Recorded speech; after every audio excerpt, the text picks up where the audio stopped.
சாந்தத்தையும் கொடிய துர்குணத்தையும் ஒழித்துவிட்டு உங்கள் உள்ளத்தில் நாட்டப்பட்டதையும் உங்கள் ஆத்துமக்களை ரட்சிக்க வல்லமை உள்ளதாய் இருக்க வசனத்தை சாந்தமாய் ஏற்றுக்கொள்ளுங்கள்.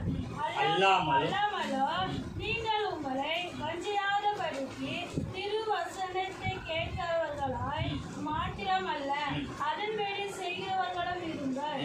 என்னத்தினால் எனில் ஒருவர் திருவசனத்தை கேட்டும் அதன்படி செய்யாதவனானால்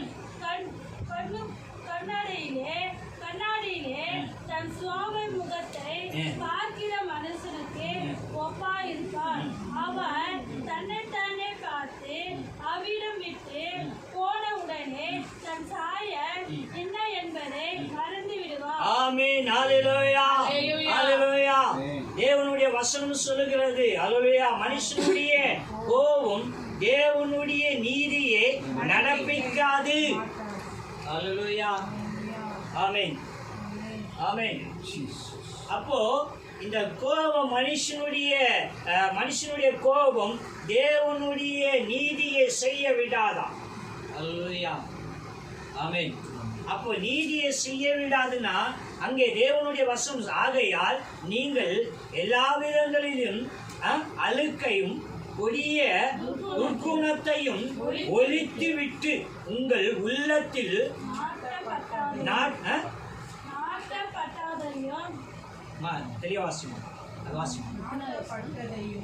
ஆகையால் நீங்கள் எல்லாவித அழுக்கையும் கொடிய துர்க்குணத்தையும் ஒழித்துவிட்டு உங்கள் உள்ளத்தில் நாட்டப்பட்டதாயும் உங்கள் ஆத்துமாக்களை ரட்சிக்க வல்லமை உள்ளதுமாய் இருக்கிற வசனத்தை சாந்தமாய் ஏற்றுக்கொள்ளுங்கள். சாந்தமாக ஏற்றுக்கொள்ளணுமா? ஹல்லேலூயா.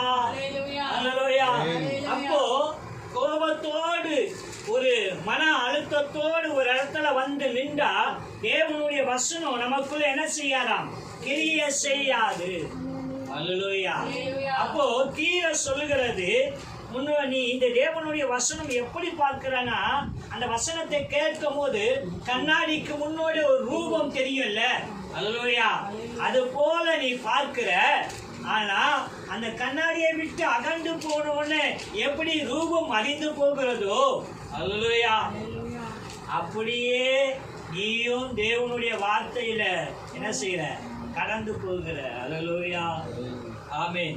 அப்போ நம்ம எப்படிப்பட்டவர்களா இருக்கணும் அப்படின்னு சொன்னா சாந்தம் உள்ளவர்களா இருக்க வேண்டும். ஹல்லேலூயா. ஆமென். ஆமென். அப்ப அந்த சாந்தம் எதற்காக அப்படின்னு சொன்னால் தேவனுடைய வார்த்தையை ஆமென் மகிமைப்படுத்தும்படிக்கு. ஹல்லேலூயா. அவர் இந்த பூமிக்கு ஒரு வேலையா வந்தார். ஹல்லேலூயா. வந்து அது என்ன வேலை? ஜனங்களை ரட்சிக்கும்படி. அத வசனம் சொல்லுகிறது. ஹல்லேலூயா. அவருடைய வேலையை செய்து அந்த வேலையினுடைய பகுதியை உன்னிடத்திலும் என்னிடத்திலையும் ஒப்பு கொடுத்திருக்கிறார். ஹல்லேலூயா. அப்போ அந்த வேலை செய்கிற நாம் ரூபத்தின்படி தேவனுடைய வசனத்தை கவனிக்கும் போது நம்மளுடைய ரூபம் அதில் தெரிகிறதாம். ஹல்லேலூயா. அப்ப அந்த ரூபம் தெரியும் போது அந்த வசனத்துக்கு பயந்து நம்ம என்ன செய்கிறோம்? அந்த கண்ணாடிக்கு முன்பாக நம்ம துணியோ நம்மளுடைய முடியோ நம்மளுடைய அலங்காரத்தையும் சரி செய்கிறோம் இல்ல? ஹல்லேலூயா. அதே போல இந்த வசனத்தை கேட்கிற நாமளும் சாந்தத்தோடு கேட்போமானால், ஹல்லேலூயா, அந்த வசனம் நமக்குள்ள நம்மளை எங்கே கொண்டு போய் எப்படி அலங்கப்படுத்த வேண்டுமோ அப்படி அலங்கப்படுத்த, அதாவது மகிமைப்படுத்த தேவ சித்தமாயிருக்கும். ஹல்லேலூயா. ஆனா நாம் முகம் எப்படி அந்த கண்ணாடிக்கு முன்பாக விட்டு விலகி போகிறோமோ, ஹல்லேலூயா, தன்னுடைய சாயலை நம்ம காணாமல் போகிறோமோ, அப்போது அதே போல சில நேரங்களில் தேவனுடைய வசனங்களை மறக்கும் போது, ஹல்லேலூயா, கோபப்படும் போது, தேவ சித்தத்தை மறந்து போகும்போது நம்ம என்ன செய்கிறோம்னா நம்ம சாயல், நம்ம யாரு, நம்ம எப்படிப்பட்டவங்க சொல்லி மறந்து போகிறோமா? ஹல்லேலூயா. இந்த வசனத்தை குறித்து இந்த வேத பண்டிகர்கள், அதாவது எழுதினவர்கள், இந்த வேதத்தில் யாக்கோபில் 1ஆம் அதிகாரம் 17 2ஆம் அதிகாரம் 13 வரைக்கும் உள்ள வசனங்களை என்ன சொல்றாங்க? மெய் பக்தி உள்ள வசனமா. அல்லேலூயா. மெய் பக்தினா, மெய்னா உண்மை. அல்லேலூயா. பக்தி, உண்மையான பக்தியான வசனம் என்று சொல்லுகிறது. அல்லேலூயா. அப்ப அந்த வசனத்தை கவனிச்சு பாருங்க. அல்லேலூயா. அது நம்ம அழுக்கை நீக்கிறதா. அல்லேலூயா. அது ஒழித்து தேவனுடைய சித்தத்தின்படியே நம்மளை கொண்டு போகிற வார்த்தையாய் இருக்கிறது. ஆமென். அப்ப இந்த சித்தத்தின்படி செய்கிற எந்த மனுஷனும் அல்லேலூயா நிதானித்து அறிய வேண்டும். அல்லேலூயா. நான் சபைக்கு வருகிறேன், இத்தனை வருஷம் ஆகிறேன் அப்படி சொல்லி என்னிடத்துல நல்ல ஒரு மாற்றம், கிறிஸ்துவுடைய சாயல் இல்லை என்று சொன்னால், ஆமென், கிறிஸ்து என்னில் எப்படி வெளிப்படுவார்? அல்லேலூயா. கிறிஸ்துவுடைய சாயல் நமக்குள்ள இருக்கும் என்று சொன்னால், நம்மளை பார்த்து யோவான் ஸ்நானகனை பார்த்து சொன்னார்கள், இவர் கிறிஸ்துவோ என்று எண்ணினார்களாம். யோவான் ஸ்நானகனை குறித்து இவர் கிறிஸ்துவோ என்று எண்ணினார்களாம். அல்லேலூயா. ஆனா அவர் சொல்றாரு, நான் கிறிஸ்துவ அல்ல. அல்லேலூயா. அப்படின்னா நம்மளுடைய நடக்கை நம்மளை கிறிஸ்தவர்களா என்று தேவன் பார்க்கும்படிக்கு, அல்லது மனுஷன் பார்க்கும்படிக்கு நம்மளுடைய செய்கைகள் அப்படிப்பட்டதா இருக்க வேண்டும். சரி, அதற்கு நம்ம என்ன பண்றோம்னு பாருங்களேன். அதுல 1ஆம் அதிகாரம் 17 19 வரைக்கும் வாசிங்க. நன்மையான எந்த ஈவும் பூரணமான எந்த வரமும் வரத்திலிருந்து உண்டாகி ஜோதிகளின் பிதாவினிடத்திலிருந்து இறங்கி வருகிறது. அவரிடத்தில் யாதொரு மாறுதலும் யாதொரு வேற்றுமை நிழலும் அவரிடத்துல இல்லை. அவர் சித்தம் கொண்டு தம்முடைய சிருஷ்டிகளில் நாம் முதல் பலனாக ஆவதற்கு நம்மை சத்திய வசனத்தினாலே ஜெனிப்பித்தார். என் பிரியமான சகோதரரே, யாவரும் கேட்கிறதற்கு தீவிரமாயும் பேசுகிறதற்கு பொறுமையாயும் கோபிக்கிறதற்கு தாமதமாயும் இருக்க கடவர்கள். ஆமென். அல்லேலூயா. அப்போ இந்த செயலுக்காக தேவன் அவர் சொல்லுகிறார், அவர் சுத்தமாகி தம்முடைய சிருஷ்டியை, அதாவது தான் உருவாக்கின மனுஷனை முதல் பலனாக, இதுதான் முதல் என்று சொல்லி முதல் பலனாக நம்மை சத்திய வசனத்தினாலே ஜனிப்பித்தாராம், பிறக்க செய்தாராம். அல்லேலூயா. அந்த பிறக்க செய்த தேவன் நம்மளை வசனத்தினாலேயே அவர் நம்மளை ஜனிப்பிக்க வைத்த தேவன் சொல்றாரு, ஆகையால் என் பிரியமான சகோதரரே, அல்லேலூயா, யாவரும் கேட்கிறதற்கு தீவிரமாய், அல்லேலூயா, கேட்கிறதுக்கு என்ன பண்ணுமா? தீவிரமாய் சொல்லுங்க, கவனிங்க. அல்லேலூயா. கேட்கிறதுக்கு இன்னைக்கு காலம் இல்லை நமக்கு. அல்லேலூயா. ஓடுகிற ஒரு ஓட்டம். அல்லேலூயா. ஆனா கேளாமல் போனோம்னா, அல்லேலூயா, நம்ம சொல்லுகிற காலத்துல கேட்காம போனோம்னா, நம்ம கேட்கணும்னு நினைக்கிற காலங்களிலே நம்மளால கேட்க முடியாது. ஏன்னா பஞ்சம் உண்டாக போகிறது. அல்லேலூயா. அப்போ கேட்கிறதுக்கு தீவிரமாயும் பேசுகிறதுக்கு பொறுமையாகவும். அல்லேலூயா. அப்படின்னா கேட்கிறதுக்கு தீவிரப்படு, பேசுகிறதுக்கு பொறுமைப்படு. அல்லேலூயா. ஏன்னா வாயை தந்தா அப்படியே வந்துடக்கூடாது. ஆமென். அது என்ன செய்யும்னா நம்மளை அளக்க செய்யும். அல்லேலூயா. ஆமென். அதனாலதான் தேவனுடைய வார்த்தை சொல்லுகிறது, நலமானதை பேசவோ நீ ஜாக்கிரதை உள்ளவனாயிரு. அப்போ கேட்கிறதுக்கு தீவிரப்படு, பேசுகிறதுக்கு பொறுமைப்படு. அல்லேலூயா. கோபிக்கிறதுக்கு தாமதமாய் இருக்க கடவாய். அல்லேலூயா. ஒரு கோபம் உனக்கு வருது என்று சொன்னால் அந்த கோபம் உனக்கு தாமதமாய் இருக்கணுமா? அல்லேலூயா. இது நியாயமா, நீதியா? தேவன் கோபப்பட்டார் சொல்லுவாங்க, ஏசப்பா கோபப்பட்டாரு அப்படின்னு. ஏசப்பா எங்க கோபப்பட்டாரு? தேவனுடைய ஸ்தலத்துல வியாபார ஸ்தலமா மாற்றினாங்க. தேவனை ஆராதிக்கிற தேடுகிற இடத்தை வியாபார ஸ்தலமா மாற்றினார்கள். அந்த வியாபார ஸ்தலத்தை தேவன் அதட்டி அதை என்ன செய்தார்? புறம்பே தள்ளினார். ஆமென். ஆனா அதற்கு தேவனே சொல்றாங்க, கிறிஸ்து தேவனே கோபப்பட்டாரு, இயேசுவே கோபப்பட்டாரு. அல்லேலூயா. அவர் உனக்காகவும் எனக்காகவும் எத்தனை இடங்களே காரி துப்பினார்களே, கொட்டினார்களே, இது எல்லாவற்றையும் பொறுத்து போனார்களே. வீச சொல்லிடும், அதே நோயா துப்புறது. நான் இல்லை, சில விஷயங்கள் நான் அனுபவபூர்வமாகவே சொல்கிறேன். ஒரு நாட்கள் நான் வண்டியில் வந்துட்டு இருக்கேன், எவன் எங்கேருந்து காரி துப்புனான்னு தெரியல.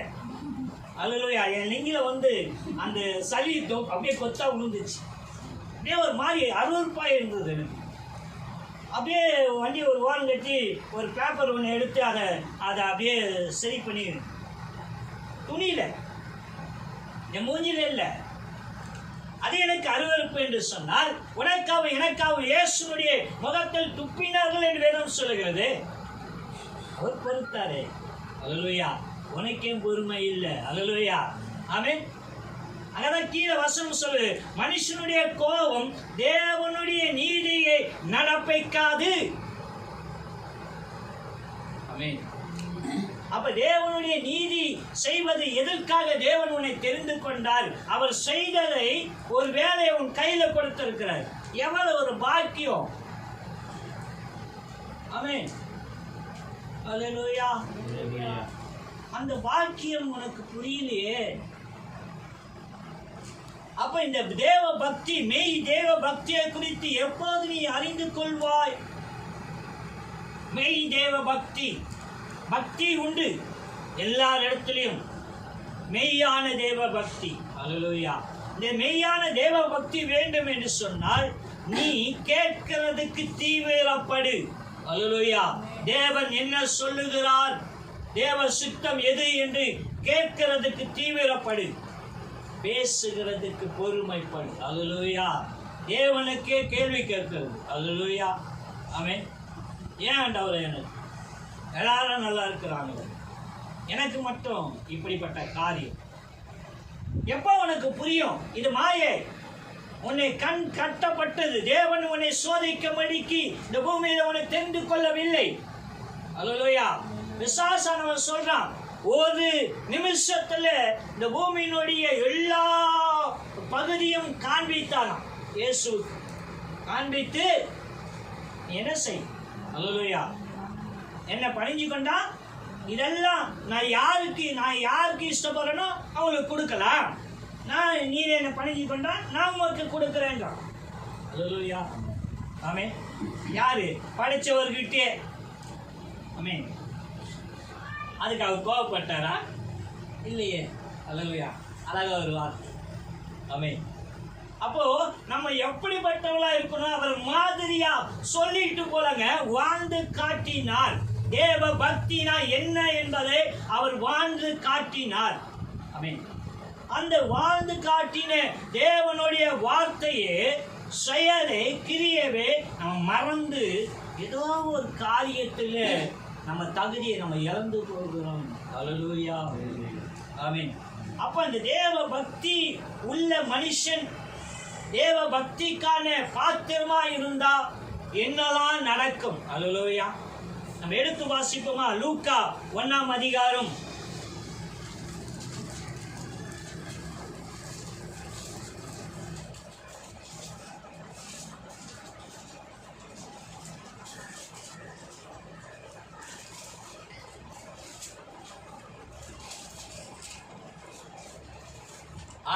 6ல இருந்து 11 வரைக்கும் வாசிங்க.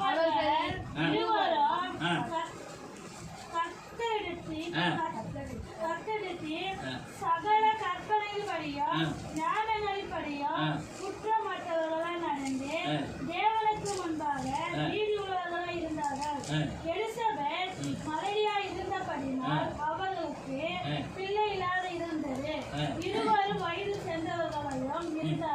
ஆமென். போதுமா? அப்புறம் வாசிக்கிறோம். அல்லேலூயா. இங்கே தேவனுடைய வசனம் சொல்லுகிறது, அவர்கள் இருவரும் கர்த்தரிடத்தில் கற்பனையில் படியும் நியாயங்கள் படியும் குற்றமற்றவர்களால் நடந்து தேவனுக்கு முன்பாக நீதியுள்ளவர்களாய் இருந்தார்களாம். அல்லேலூயா. ஆமென். அப்படி இருந்ததுனால அவங்களுக்கு என்ன நடந்துச்சு அப்படின்னு சொன்னா, இந்த எலிசபெத் அவங்களுடைய மனைவி, அல்லேலூயா, வயது கடந்து பிள்ளை இல்ல, மலடி என்ற பேர் வந்துருச்சு. அல்லேலூயா. மலடி என்கிற பேர் அவங்களுக்கு கொடுத்துட்டாங்க. ஆமென். அவளுக்கு குழந்தை பிறக்கலப்பா, அவ மலடி அப்படின்னு சொல்லி. அப்போ இந்த மனுஷன் கீழே வாசிச்சுவாங்களேன் 8ல இருந்து. அப்படி இருக்க அவன் தன் ஆசாரிய வகுப்பின் முறைப்படி தேவ சந்ததியிலே ஆசாரிய ஊழியம் செய்து வருகிற காலத்தில் ஆசாரிய ஊழிய முறையின்படி அவன் தேவாலயத்துக்குள் பிரவேசித்து தூபம் காட்டுகிறதற்கு சீட்டை பெற்றான். தூபம் காட்டுகிற வேளையில் ஜனங்கள் எல்லோரும் கூட்டமாய் வெளியே ஜபம் பண்ணி கொண்டிருந்தார்கள். அப்பொழுது கர்த்தருடைய தூதன் ஒருவன் தூப பீடத்தின் வலது பக்கத்திலே நின்று அவனுக்கு தரிசனமானார். அல்லேலூயா. அதுவும் இந்த ஒரு விஷயம் எதுக்கு நான் படிக்க சொன்னேன் அப்படின்னு சொன்னா, இந்த வசனங்களை நீங்க கவனிச்சு பார்த்தீங்கன்னா, அவன் அந்த ஆசாரியனுடைய அந்த காலகட்டத்தில் கோத்திரத்துல இவங்க இப்போ ஆராதிக்கிறோம்னு ஒரு காலகட்டம் இருந்தது. அல்லேலூயா. அவன் முறைமையின்படி அவனுக்கு சீட்டு விழுந்ததான், இன்னைக்கு நீ தான் போய் தேவனை ஆராதிக்கணும் அப்படின்னு சொல்லி. அல்லேலூயா. அவன் ஆராதிக்க உள்ள போறான், வெளியே ஜனங்கள்லாம் ஜெபம் பண்ணிட்டு இருக்காங்க. ஆனா கர்த்தருடைய தூதனானவர், அல்லேலூயா, அவனுக்கு தரிசனமாகிறார். அல்லேலூயா. ஆமென்.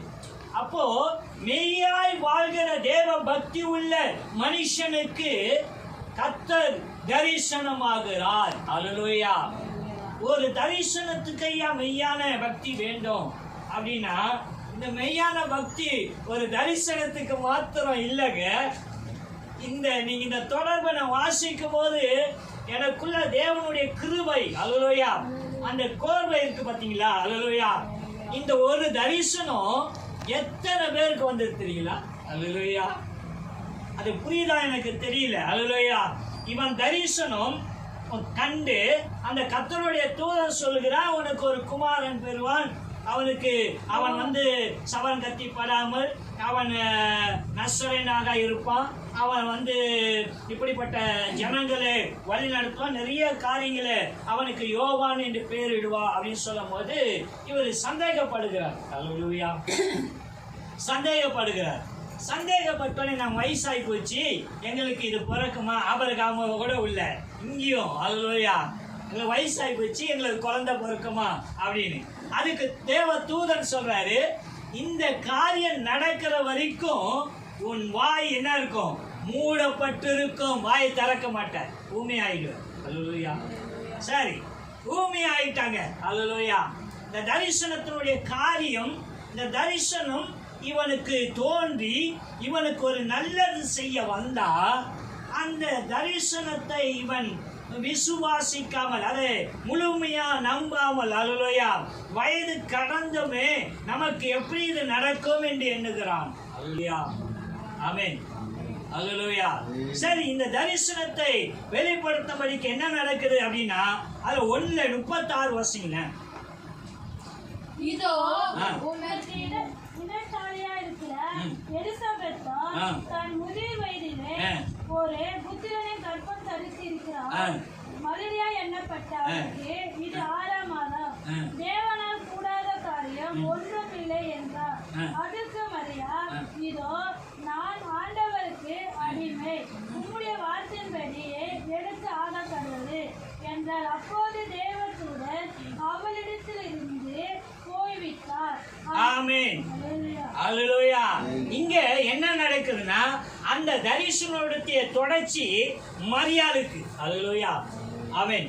மரியாளுக்கு வந்து தேவதூதன் சொல்றாரு, உன் வயிற்றுல ஒரு தேவ குமாரன் பிறக்க போகிறார் அப்படின்னு சொல்றார். அப்ப இந்த மரியாதையும் என்ன செய்யறான்னா, அது எப்படி கூடும் தேவன் என் வயிற்றுல பறப்பதுக்கு அப்படின்னு. அப்ப இந்த தேவ தூதன் சொல்றாரு, நான் உனக்கு ஒரு அடையாளம் சொல்லுகிறேன். இந்த உன் உறவில் எலிசபெத் என்கிற பெண்ணு இந்த மாதிரி வயது கடந்து போய் கர்ப்பம் தரித்திருக்கிறார். அல்லேலூயா அப்படின்னு அடையாளத்தை காட்டுகிறார். அல்லேலூயா.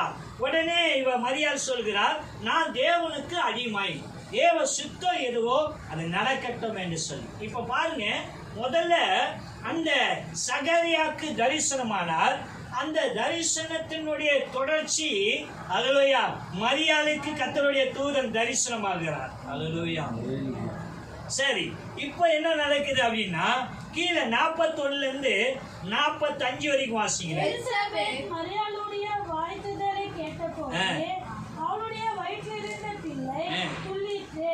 எலிசபெத் பரிசுத்த ஆவியினால் நிரப்பப்பட்டு உரத்த சத்தமா ஸ்திரீகளுக்குள்ளே, நீ ஆசீர்வதிக்கப்பட்டவர், உன் கர்ப்பத்தின் கனியும் ஆசீர்வதிக்கப்பட்டது. என் ஆண்டவருடைய தாயார் என்னிடத்தில் வந்து எனக்கு எதினால் கிடைத்தது. இதோ நீ வாய்த்தின சத்தம் என் காதில் விழுந்த உடனே என் வயிற்றில் உள்ள பிள்ளை களிப்பாய் துள்ளிற்று. விசுவாசித்தவளே பாக்கியவதி, கர்த்தராலே அவளுக்கு சொல்லப்பட்டவைகள் நிறைவேறும் என்றார். ஆமென். அல்லேலூயா. இந்த சம்பவத்துல 2 விஷயத்தை பார்க்கிறோம். ஒன்று, மரியாள் வந்து எலிசபெத்தை வாழ்த்துகிறார். அல்லேலூயா. ஆமென். இப்ப நல்லா கவனிங்க, சகரியாவுக்காக தரிசனமானது அவனுக்கான கர்ப்பத்தின் கனி. அல்லேலூயா. இப்ப மரியாளுக்கு தரிசனமானது அவளுக்கான கர்ப்பத்தின் கனி. அல்லேலூயா. ஆனா இது ஒண்ணுக்கொண்ணு தொடர்பு இருக்கு. ஆனா அந்த மரியாள் வந்து எலிசபெத்தை வாழ்த்தும் போது அவள் பிள்ளை துள்ளின உடனே இந்த எலிசபெத் உரத்த சத்தமா சொல்லுகிறா, அல்லேலூயா, ஸ்திரீகளுக்குள்ள ஆசீர்வதிக்கப்பட்டவளே நீ வாழ்க. அல்லேலூயா. உன் கர்ப்பத்தின் கனி. அல்லேலூயா. தேவனுடைய பிள்ளையா. நான் கேட்கிறேன், இந்த எலிசபெத்துக்கு தேவன் தரிசனம் ஆகல, மரியாள் கர்ப்பமா இருக்கிறா என்று சொல்லல. ஆனா அவ சொல்றா, நீ தேவகுமாரனுக்கு தாயானபடியால். நல்ல கவனிங்க, புரியுதா உங்களுக்கு? எனக்கு நான் சொல்றது, இந்த சகரியாக்கு கர்த்தருடைய தூதன் வந்து சொல்றாரு, உனக்கு கர்ப்பத்தின் கனி, உன் பிள்ளை, உனக்கு ஒரு பிள்ளை பிறப்பான் என்று சொல்லி மரியாளிடத்துல வந்து சொல்றாரு. அல்லேலூயா. உனக்கு ஒரு குமாரன் பிறப்பாரு அப்படின்னு சொல்லி. ஏன்னா தேவ சித்தம். ஆனா இந்த மரியாள் போய் எலிசபெத்தை வாழ்த்தும் போது, அல்லேலூயா, எலிசபெத் பரிசுத்த ஆவியினாலே நிரப்பப்பட்டு உரத்த சப்தத்தோடு, ஸ்திரீகளுக்குள்ளே நீ ஆசீர்வதிக்கப்பட்டவள், உன் கர்ப்பத்தின் கனி ஆசீர்வதிக்கப்படும். யார் சொன்னது? அல்லேலூயா. அல்லேலூயா. அப்ப மெய் தேவ பக்தி எங்க இருந்தாலும் கர்த்தருடைய ஆவியானவர் அவளுக்குள்ளே கிரியை செய்கிறார். நீமா ஜீசஸ். அல்லேலூயா. தேவனுடைய வார்த்தை சொல்லுகிறது, உன்னுடைய விசுவாசம், உன்னுடைய நம்பிக்கை இந்த மாய உலகத்தை நம்பி அல்ல, தேவ பக்தியை நம்பி. அல்லேலூயா. தேவ பலனை நம்பி, தேவனுடைய கிருபை நம்பி இருக்க வேண்டும். அல்லேலூயா. இன்னைக்கு அநேகர் நம்ம மறந்து போகிறோம். அல்லேலூயா. மனுஷனுடைய பலத்தை நோக்கி போகிறோம். அல்லேலூயா. இன்னும் ஜனங்கள் அறியாமையே இருக்கிறார்கள். ஆமென். ஆதி காலத்துல இருந்தா ஒருவேளை அவங்களுக்கு அறியாமை இருந்துச்சுன்னு சொல்லாங்க. இன்னைக்கு நிறைய விஷயங்கள் தெரிகிறது, ஆனாலும் எங்கேயோ ஒரு காரியங்களை போய் சிக்கிக் கொள்கிறார்கள். ஆமென். ஆனா மெய் தேவ பக்தி அதை நிறைவேற ஒருவர் அல்ல, அநேகரை தரிசிப்பார்கள். ஆமென். அல்லேலூயா. இந்த தரிசனம் இதோட முடிஞ்சிச்சா? அல்லேலூயா. யோசேப்பு தரிசனமானார், மேய்ப்பர்களுக்கு தரிசனமானார், அல்லேலூயா. இந்த தரிசனத்துடைய தொடர்ச்சி அப்படின்னா மெய் பக்தி உள்ள யாவரையும் கர்த்தர் முன்குறிக்கிறார். ஆமென். அல்லேலூயா. வேதம் அததான் சொல்லுகிறது. யோவான் ஸ்நானகன் கர்த்தருடைய தூதனாம். அல்லேலூயா. கிறிஸ்துவுக்கு வழியை செவ்வாய்ப்படுத்தும்படிக்கு யோவான் ஸ்நானகன் முன்னாடி பிறந்தார். அல்லேலூயா. ஆமென். அவர் வளர்ந்து வருகிற நாட்களில் இவர் வனாந்தரத்திலே விரியன் பாபு குட்டிகளே வருங்கோபத்துக்கு தப்பித்துக் கொள்ள உங்களுக்கு வகை காட்டினவன் யார் என்று பிரசங்கித்து அநேக ஜனங்களை ஞானஸ்தானம் கொடுத்து கிறிஸ்துவுக்குள்ள வழி நடத்தின தேவன். அல்லேலூயா. அப்படின்னா உன்னை குறித்தும் என்ன குறித்தும் தேவன் முன் குறித்தார். பாடுகிறோமே, என் தாய் கரு உருவாக முன்னே உன் கண்கள் என்னை கண்டது. கண்டது உண்மைதான், நீ பிறந்தது உண்மைதான். ஆனா நீ அதுக்கான பாத்திரமா இருக்கிறியா? அல்லேலூயா. மெய் பக்தி உனக்குள்ள இருக்கிறதா? நீ உன்னை சார்ந்தவர்களை பார்க்காத. அல்லேலூயா. மனுஷன் அவ்வளவுதான். ஒருவேளை நான் ரட்சிக்கப்பட்ட புதுசுல என்னை கேலி செஞ்ச கிண்டல் செஞ்ச அநேக ஜனங்களை பார்த்து நான் நின்று இருந்தானா அந்த இடத்தை விட்டு நான் மேல இடத்துக்கு தள்ளி இன்னும் இந்த இடத்துக்கு வந்திருக்க முடியும். அல்லேலூயா. ஆமென். அன்னைக்கு நான் பாடும்போது என்னை கிண்டல் பண்ணினார்கள். நான் பேசும்போது நான் எத்தனை ஆமை சொல்லுகிறேன், எத்தனை ஸ்தோத்திரம் சொல்லுகிறேன் எண்ணி நின்றாங்க கீழே உட்காந்து. ஆமென். அல்லேலூயா. நான் பிரசங்கம் ஆரம்பிக்கும் போது, ஐயா நீங்க இன்னைக்கு பிரசங்கத்துல இத்தனை ஆமை சொன்னீங்க, இத்தனை ஸ்தோத்திரம் சொன்னீங்க. அவனுக்கு வேற வழி இல்லையா? தேவனுடைய வசனம் சொல்லுகிறது, கேட்கிறது தீவிரப்படு, உன் கவனத்தை எங்கும் செலுத்தாதே.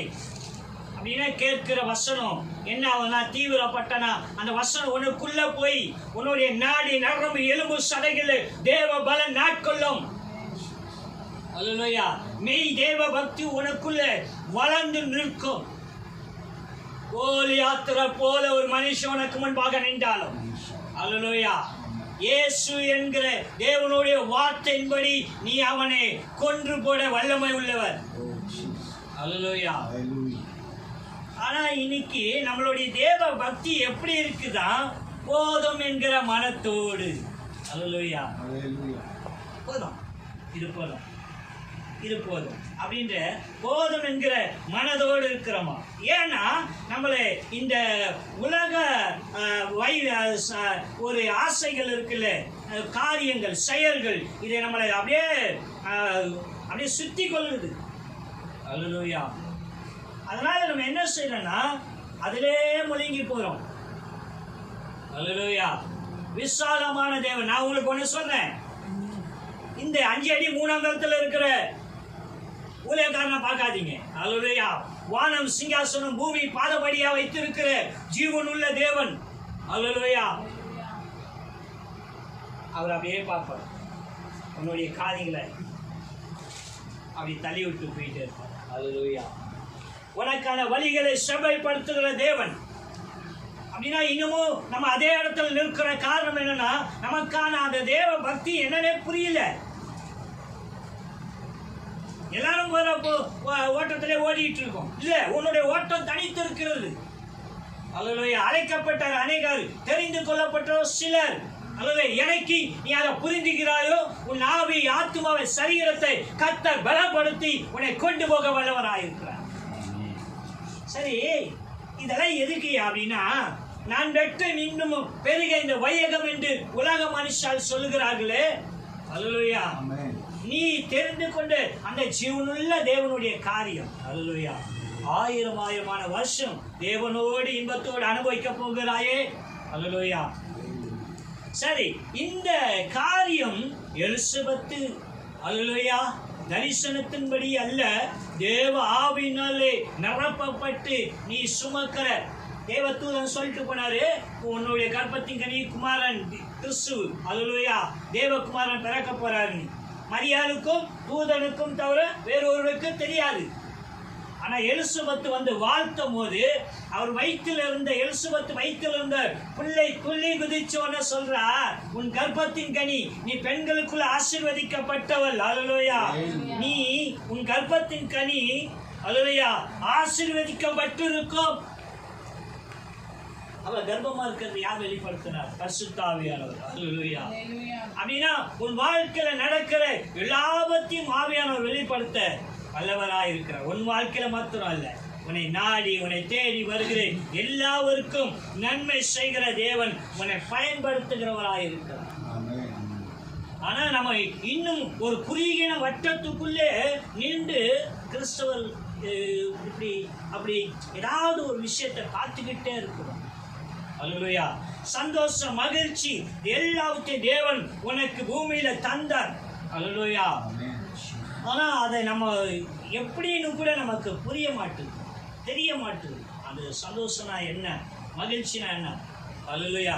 நான் அடிக்கடிக்கு சொல்லுவேன், வீட்டில் பிரியாணி, சிக்கன் வறுவல், மட்டன் பொரியல், மீன் வறுவல் எல்லாவற்றையும் பண்ணி வச்சுட்டு நல்ல தலைவாழை இலை போட்டு 16 ஐட்டங்களை அடுக்கி வச்சு, அல்லேலூயா, நீ இலைக்கு பக்கத்தில் உட்காந்து மன கஷ்டத்தோடு நீ உக்காந்தானா அது ஒரு ஐட்டமும் மனசு என்ன செய்யாது, திருப்திப்படுத்தாது.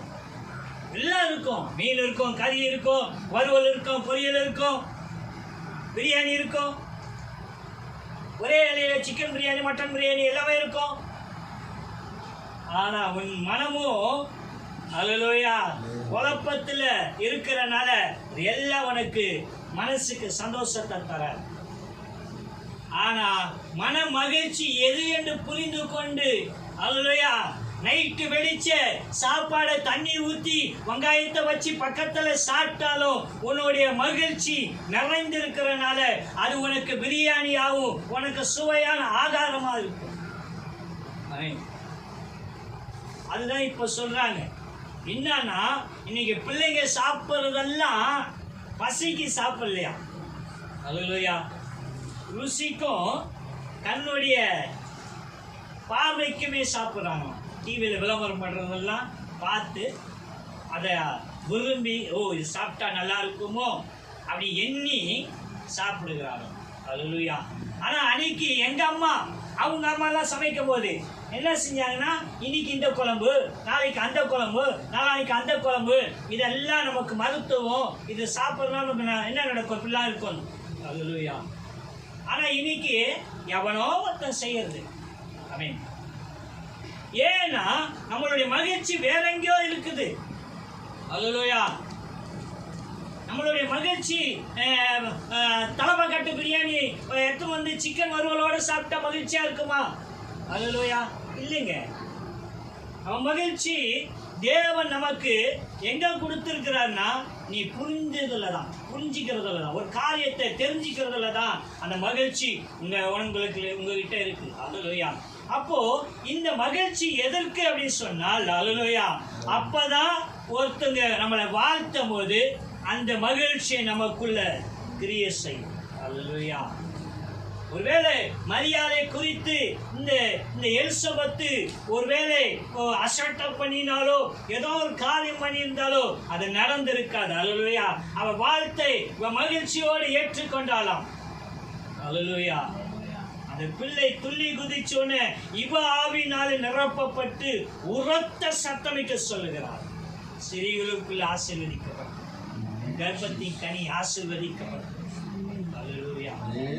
அப்படின்னா ஒரு தேவ பக்தி தரிசனத்தோடு உன்னை வழி நடத்துகிறதா இருக்கிறது. நீயோ அந்த மெய் தேவ பக்தியை மறந்து போகிறாய். அல்லேலூயா. சரி, அதுல 1ஆம் அதிகாரத்துல 59 64 வரைக்கும் வாசிங்க. 8ஆம் நாளிலே பிள்ளைக்கு விருந்தேசேதன பண்ணும்படிக்கு அவர்கள் வந்து அதன் தகப்பனுடைய நாமத்தின்படி அதற்கு சகேரியா என்று பெயரிட்டு போனார்கள். அப்பொழுது அதன் தாய், அப்படி அல்ல, அதற்கு யோவான் என்று பெயரிட வேண்டும் என்றார். அதற்கு அவர்கள், உன் உறவின் முறையாரில் இந்த உறவின், முறையாரில் இந்த பேருள்ளவன் ஒருவனும் இல்லையே என்று சொல்லி அதன் தகப்பனை நோக்கி இதற்கு என்ன பேரிட மனதா இருக்கிறீர் என்று செய்கையினால் கேட்டார்கள். அவன் எழுத்து பலகையை கேட்டு வாங்கி இவன் பேர் யோவான் என்று எழுதினான். எல்லாரும் ஆச்சரியப்பட்டார்கள். உடனே அவனுடைய வாய் திறக்கப்பட்டு அவனுடைய நாவும் கட்டவிழ்க்கப்பட்டு தேவனை ஸ்தோத்திரித்து ஆமென். ஹல்லேலூயா. ஹல்லேலூயா. இந்த தரிசனத்துடைய ஒரு சில பகுதியை நம்ம கவனிக்கிறோம். இந்த எலிசபெத் சொன்னோம் இல்லைங்களா, முதல்ல அந்த மரியாளுக்கு கர்ப்பத்தின் கனி ஆசீர்வதிக்கப்பட்டிருக்கணும் தேவ ஆவியினால் சொல்றான். ஹல்லேலூயா. ரெண்டாவது, இந்த சகரியா சபையில இருந்து அதாவது ஆராதனை பண்ணிட்டு வீட்டுக்கு வந்தால வரும்போது ஊமையோட தான் வந்தான். எலிசபெத்துக்கிட்ட நீ மாசமாவ உனக்கு இப்படி ஒரு குழந்தை பிறக்கும் சொல்லவே இல்லை. ஆனா இங்க நல்லா கவனிச்சு பாருங்க, எலிசபெத் சொல்றா அவங்க சகரியா என்கிற பேரை தான் வைக்க உறவினர்கள் பேசுறாங்க. ஏன்னா அப்பதான் என்ன செய்வாங்கன்னா தாத்தா பேரு அப்பா பேரு இதெல்லாம் கொண்டு வந்து வைப்பாங்க, எல்லாருக்குமே தெரியும் இல்லைங்களா. அப்போ சகரியாவுடைய அந்த பேர்களை கொண்டு வரதான் அந்த ஜனங்க விரும்புறாங்க. ஆனா எலிசபெத் சொல்றா இல்ல இல்ல யோவான் என்ற பேர் வைக்கணும். யார் சொன்னது? சகரியாவுக்கு சொல்லப்பட்டாச்சுங்க. எலிசபெத்துக்கு யார் சொன்னது? அல்லேலூயா. யார் சொன்னது? ஆவியானவர் எங்க உண்டோ அல்லேலூயா அங்க மறைப்பொருள்களை வெளிப்படுத்துகிற தேவன். அதனாலதான் சொல்கிறாரு ஆவியானவர் இருக்கிற இடம் விடுவிக்கப்படுகிற இடமா. அந்த ஆவியானவரை இன்னைக்கு மறந்து போகிறோம். அல்லேலூயா. இப்போ இந்த எலிசபெத் சொல்லுகிறது அல்லேலூயா உறவினர்கள் கேட்க மாட்டாங்க. அதே எப்படி உங்க வம்சத்துல யோவான் என்கிற பேரே இல்லையே, உங்க உறவுல அப்படி எப்படி யோவானை கொண்டு வருவ அப்படின்னு சொல்லி இந்த சகரியா ஊமையை கூப்பிடுகிறார்கள். அல்லேலூயா. யார் யார் கேட்கிறாங்க குழந்தைக்கு என்ன பேர் வைக்கலாம் அப்படின்னு. அல்லேலூயா. அவன் எழுத்து பலகையை கேட்கிறான். அது வரைக்கும் பேச மாட்டான்ல. அல்லேலூயா. எழுத்து பலகையில யோவான் என்ற பேரை எழுதுகிறான். அல்லேலூயா. அவன் எழுத மாத்திரத்திலே அவன் வாய்கள் திறக்கப்பட்டது. ஏன்னா கர்த்தருடைய தரிசனம். அல்லேலூயா. அவனுடைய வாய் அது மட்டும் மூடிக்கொண்டிருந்தது. ஏன்னா அவன் கர்த்தருடைய தரிசனத்தை என்ன செய்யல, விசுவாசிக்கவில்லை, ஏற்றுக்கொள்ளவில்லை. சகரியா தேவனுடைய ஆலயத்தில் தேவனை ஆராதிக்கிற மனுஷன், ஆசாரியன். அதுல ஜனங்களுக்கு கடவுளை பத்தி சொல்றேன்னு அவனுக்கு அந்த தரிசனம் பெருசா தெரியல. அல்லேலூயா. ஆனா அவன் பக்தி உள்ளவனாம், நீதி உள்ளவனாம். அல்லேலூயா. அப்படின்னா தேவனுடைய நீதியை அவனுக்குள்ள வர வைக்கணும்ல. இதே சாதாரண மனுஷன் அது விசுவாசிக்காம இருந்தால் அது அவனுக்கு நடந்திருக்காது. ஆனா அவன் இருவரும் நீதி உள்ளவர்களாம். அல்லேலூயா. கர்த்தருடைய வார்த்தையை நம்பினவர்கள், கட்டளைகளை அவர் கீழ்ப்படிந்தவர்களாம். அல்லேலூயா. மெய் பக்தி எப்பவுமே தேவனுடைய சித்தத்தை நிறைவேற்றும். அல்லேலூயா. அவன் விசுவாசிக்காமல் போனாலும் அல்லேலூயா கர்த்தருடைய சித்தம். ஏன்னா அவன் நீதி உள்ள மனுஷன். அல்லேலூயா. சகரியா. ஆமென். அவர் கர்த்தருக்கு இருவரும் பயந்து தேவனுடைய நீதியை செஞ்சார்கள் என்று சொல்லி தேவனுடைய தரிசனம் நிறைவேறுகிறது. அல்லேலூயா.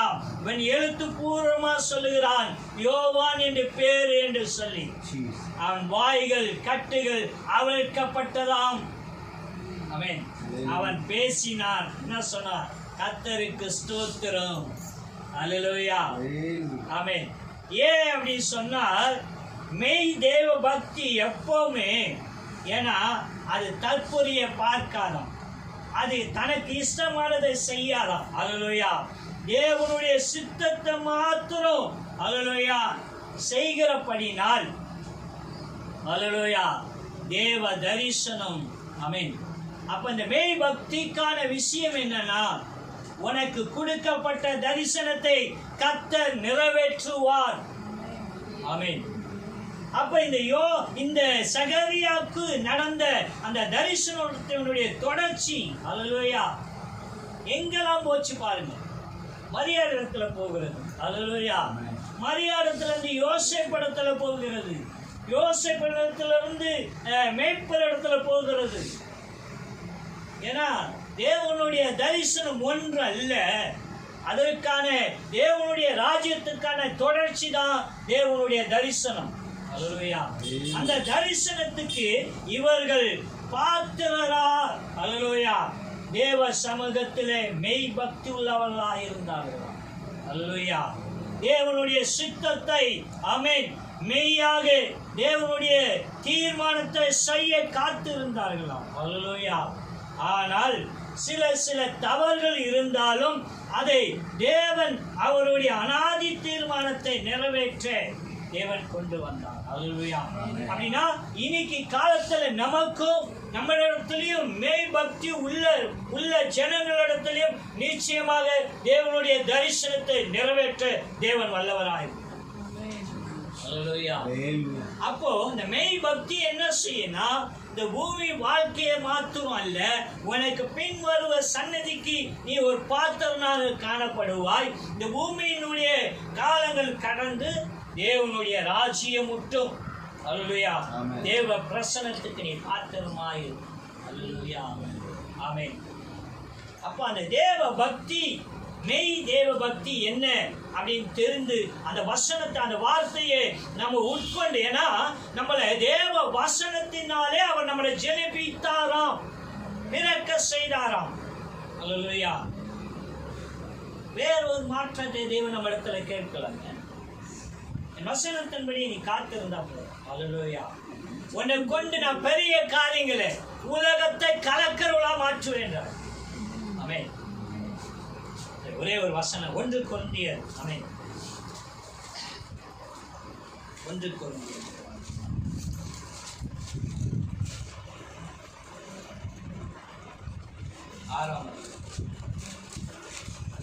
19-20. உங்கள் சரீரமானது நீங்கள் தேவனாலே பெற்றும் உங்களில் தங்கியும் இருக்கிற பரிசுத்த ஆவியினுடைய ஆலயமாய் இருக்கிறது என்றும் நீங்கள் உங்களுடையவர்கள் என்றும் அறியீர்களா? இதயத்திற்கு கொல்லப்பட்டீர்களே, ஆகையால் தேவனுக்கு உடையவைகளாகிய உங்கள் சரீரத்தினாலும் உங்கள் ஆவியினாலும் தேவனை மகிமைப்படுத்துங்கள். உங்கள் சரீரமானது நீங்கள் தேவனால் பெற்றும் உங்களில் தங்கியும் இருக்கிற பரிசுத்த ஆவியினுடைய ஆலயமாய் இருக்கிறது என்றும் நீங்கள் உங்களுடையவர்கள் அல்லவென்றும் அறியீர்களா? கிரயத்துக்கு கொல்லப்பட்டீர்களே, ஆகையால் தேவனுக்கு உடையவைகளாகிய உங்கள் சரீரத்தினாலும் உங்கள் ஆவியினாலும் தேவனை மகிமைப்படுத்துங்கள். ஆமென். அல்லேலூயா. ஒண்ணு தேவ பக்தி நமக்குள்ள. அல்லேலூயா. நமக்குள்ள உள்ளத்துல. ரெண்டாவது நம்மளுடைய சரீரம் தேவனுடைய ஆலயமா. அல்லேலூயா. ஆமென். இது நமக்குரியது அல்ல. நம்ம மேக்கப்பு, அல்லேலூயா, சில விஷயம் பண்றல, இல்லை நியாயமானது ஒன்று பண்ணலாம், தப்பு இல்லை. அல்லேலூயா. அதனால் ஒரு சபைக்கு போயிருந்தேன். அல்லேலூயா. டிசம்பர் 31 பழைய வருட ஆராதனை செய்தி கொடுத்துட்ருக்கேன். அல்லேலூயா. திரும்பி பார்க்குறேன், பாசமா முதற்கொண்டு. அல்லேலூயா. எல்லாரும் செக்கச்செவேன்னு தடியிருந்தாங்க. கலர் நான் என்ன சொல்றேன், ஒரு காரியத்தை பண்ணுவது எதுக்காவது பயன் உள்ளதா? தப்பு இல்லை. அல்லேலூயா. நம்ம உடை போடுகிறோம். தேவன் இந்த பூமியில மனுஷனை உருவாக்கினார். அந்த ஏதம் தோட்டத்திலிருந்து வெளியே அனுப்பும் போது அவன் என்ன பண்ணியிருந்தானா, அத்தி இலையை ஆடையா தைச்சிருந்தானா. அதை காஞ்சி விழுந்துடும் என்று சொல்லி தோல் உடைய அவனுக்கு தந்தான். அப்படிப்பட்ட தேவன் தானே. அப்படின்னா நமக்கு என்ன தேவையோ அவர் நமக்கு அங்கே அனுப்பிச்சிருப்பார். ஆனா இங்க மற்றவங்க இச்சிக்கத்தக்க ஒரு காரியம் பண்ணுகிறோமே, அல்லேலூயா, அது பாவம் இல்லையா? ரொம்ப பேர் இது தப்பில்லை, இது தப்பில்லை, இது தப்பில்லை என்று சொல்லி தன் சரீரத்தை தேவனுக்கு விரோதமான காரியத்தை கொண்டு போறாங்க. அதான் சொன்ன பாருங்க, ஒருத்தர் சொல்றாரு, ஆமென், நீ என்ன வேணா பண்ணிட்டு வா, தப்பு இல்லை, இயேசு உன்னை நேசிக்கிறார். எப்ப நேசித்தாரு? நான் நல்லா கேளுங்களேன். வேதத்துல ஒரு விபச்சார ஸ்திரீ எடுத்து கொண்டு வராங்க. அது சொல்றாங்க, மோசையினுடைய கட்டளையின்படி அவளை கல்லால எறிந்து கல்லால அடிச்சு அவளை கொல்ல வேண்டும், இது மோசை கட்டளை அப்படின்னு. இப்ப இயேசு என்ன சொல்றாருன்னா, உங்களில் பாவம் செய்யாத எவனும் அவன் முதல் கல்லை எடுத்து அடிங்கன்ற. அல்லேலூயா. வந்தவங்களை என்ன செஞ்சிட்டாங்க? கல்லை போட்டு அவங்க போயிட்டாங்க. இப்போ அந்த சிறிய இடத்துல அவர் என்ன சொல்றாரு, வந்தவங்க யாரும் உன்னை தண்டிக்கல, நானும் உன்னை தண்டிக்க விரும்பல, இனி என்ன செய்யாத, பாவம் செய்யாத. அல்லேலூயா. நீ இனி போய் பாவம் செய் அப்படின்னு சொன்னாரு. அப்போ இந்த தவறான உபதேசத்தை கொண்டு வருகிறார்கள். எதுவுமே தப்பு இல்லை. அல்லேலூயா. உன்னை மறைப்பதற்கு ஆடை நல்லது, மற்றவங்க இச்சிக்கத்தக்க இருந்தால் அல்லேலூயா பாவம். அல்லேலூயா. இச்சை எது? நம்ம எதையும் பார்க்கிறோமே அது நல்லா இருக்குது அப்படின்னு, அது தப்பு இல்லை. மறுபடியும் அழகாயிருக்குதுன்னு பார்க்கிறோம்ல, அது இச்சை. அல்லேலூயா. அழகை ரசிக்க வேண்டாம் என்று தேவன் சொல்லல. உன் ரசனை எப்படி என்ன வேதம் சொல்லுகிறது? பாவம் எங்க பெறப்படுகிறதா? கற்பனையினாலே பாவம் பிறக்கிறது. ஆமென். இந்த ரெடிமேட் ஆடைகளை பெண்களை உடுத்தக்கூடாதுன்னு நான் அதிகமா பேசுவேன். ஏன்னா எவனோ ஒருத்தன் எங்கேயோ உக்காந்துக்குன்னு ஒரு டிசைனிங் பண்றான். அல்லேலூயா. அதை பண்ணி அதை அவர்கள் வாங்கி மாட்டிக்கிறாங்க. அல்லேலூயா. அவனுடைய சிந்தனை இருக்கிற கற்பனை திறன், அல்லேலூயா, அது அந்த ஆடையை வேறுமே காட்டுகிறது. அல்லேலூயா. அப்படின்னா நமக்கு ஆடையும் ஒரு அவசியமான ஒன்று. அந்நிய தேசத்தின் ஆடையை அணியாதீர் என்று வேதம் சொல்லுகிறது. அப்படின்னா உனக்கு என்ன? அல்லேலூயா. இன்னைக்கு நம்ம புரிஞ்சிக்கிறது இல்லை. இது ஒன்றும் இல்லைங்க, இது ஒன்றும் இல்லைங்க அப்படின்னா ஒரு சரீரத்தை அசிங்கமா காட்டினால் தேவ ஆவியானவர் எப்படி நிற்பார்? அல்லேலூயா. அப்போ நாம் பெண்களை என்ன செய்கிறோம்? பழைய ஏற்பாடுபடி தலையில முக்காடு போடு என்று சொல்லுகிறோம். இது தேவ பக்தி. ஆமென். ஏன்னா பெண்களுக்கு இந்த கூந்தலானது மகிமை. அல்லேலூயா. அந்த மகிமை மூடிக்கொள்ளு, தேவ சமூகத்துல தன்னை தாழ்த்து. ஆமென். இந்த மெய்யான விஷயங்களை நம்ம மறந்து என்ன பண்ணுகிறோமா? அல்லேலூயா. சரீரத்தை அல்லேலூயா இச்சைக்கென்று காண்பிக்கிற பொருளா மாத்துகிறார். அல்லேலூயா. வியாபார ஸ்தலமா. அல்லேலூயா. அப்ப அந்த காரியத்தை நாம என்ன செய்யணும்னா ஒழுக்கம். அல்லேலூயா. ஒன்று, மெய்யான தேவ பக்தியை உள்ளத்துக்குள்ள கொண்டு வரணும். அல்லேலூயா.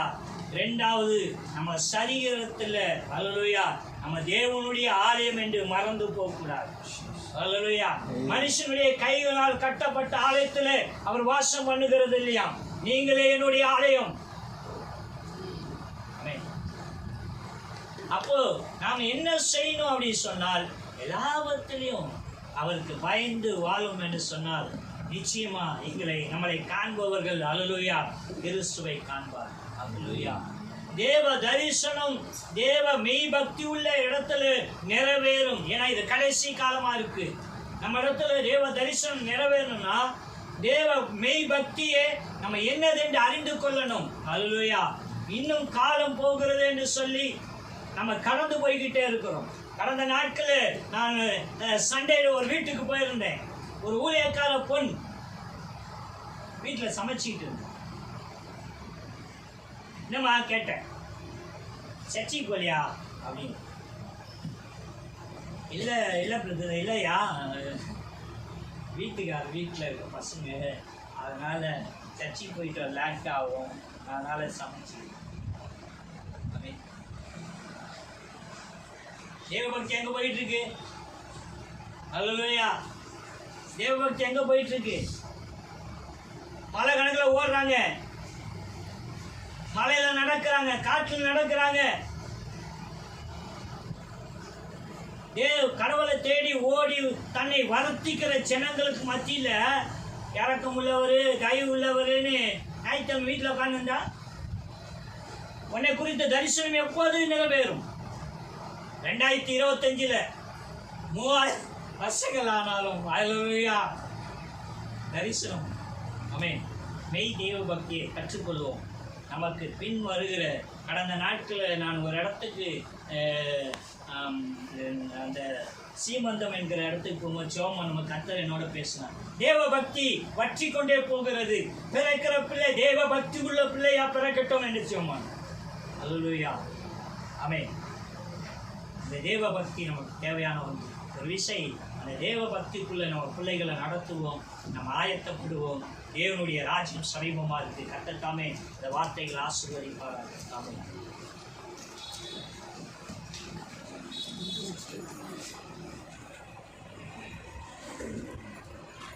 காஃப் பண்ணிட்டா